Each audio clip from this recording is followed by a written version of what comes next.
Très révérend Marcel Sachou, révérend docteur Honoré Cesse, révérend Armand Ayouba, père des assaillements, père adjoint géochrétien, chers conseillers, chers prédicateurs, chers invités, chers maîtres de cœur, peuple béni de John Wesley, je vous salue au nom de notre Seigneur et Sauveur Jésus-Christ. Avant de commencer tout propos, je voudrais demander à tout le monde de se lever et on va garder une minute de silence pour ces choristes qui sont décédés de 2004 à 2024.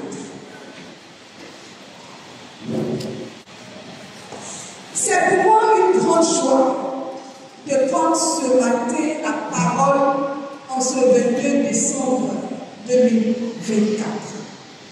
17 octobre 2004, 17 octobre 2024, 20 ans, que la chorale John Wesley respire la vie de Dieu en Jésus-Christ.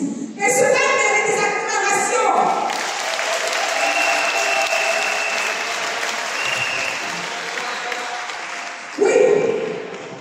Jour de reconnaissance, jour de gratitude, jour d'action de grâce. Nous voulons vous relater en 2 minutes l'histoire de cette chorale. C'est en 2001 qu'à l'initiative des conseillers Bombard Félix et Bombard Thomas, le désir de créer une chorale est né. Avec l'accord du conseiller d'alors, présidé par le pasteur Sachou Marcel, ici présent.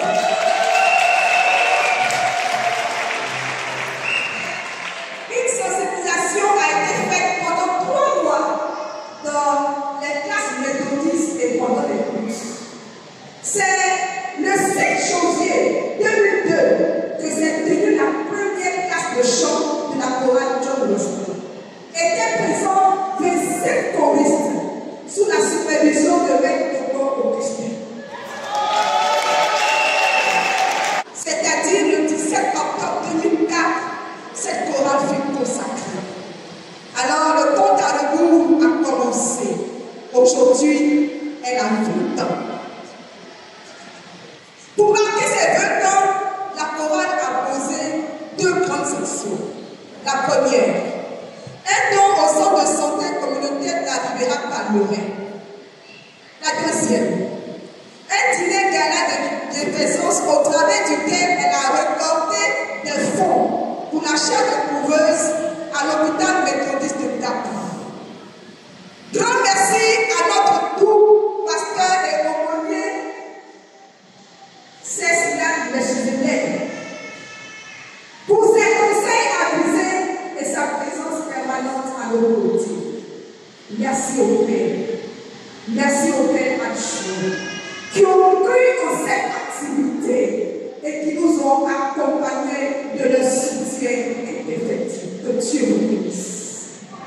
À notre invité spécial, le ministre Adjé Silas Lèche, grâce à qui nous avons acquis une deuxième couveuse. Que Dieu vous bénisse de là où vous êtes et qui vous élève davantage. Reconnaissance au comité d'organisation avec à sa tête la dynamique Madame Michaud, Marina Tony. Madame Michaud, je vais être là ce matin, mais non, j'ai le dans le coin de la porte, mais toute décision vient de l'Éternel de salut. À lui soit la gloire, elle est habitée, c'est pourquoi ce matin nous ne la voyons pas parmi nous. Mais que nos prières accompagnent au nom de Jésus. Dieu, qui n'est pas injuste, il ne va pas oublier votre travail et l'amour que vous avez montré ensemble. Reconnaissance particulière à toutes ces personnes, à tous ces maîtres de cœur. Je ne suis pas spécialiste pour citer tous les noms, mais au district, au circuit, à toutes ces personnes qui sont déplacées ce matin pour nous soutenir. Au peuple de Dieu qui a apporté un petit rien et qui a cru en cet événement. Que Dieu qui voit vos désirs les plus secrets, les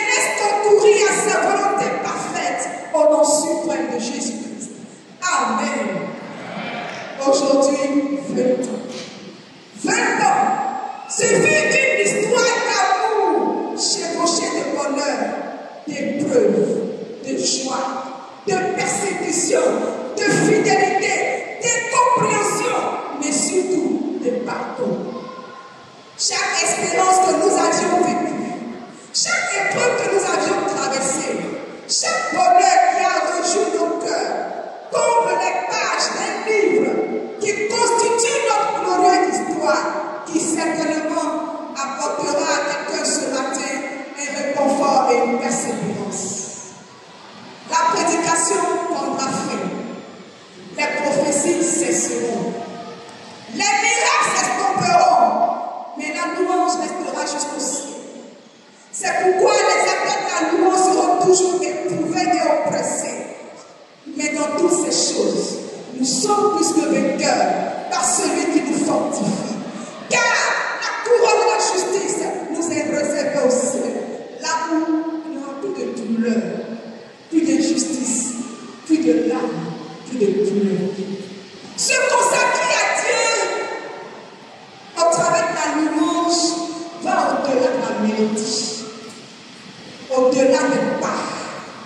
Mais c'est toute une vie consacrée et dédiée à Christ.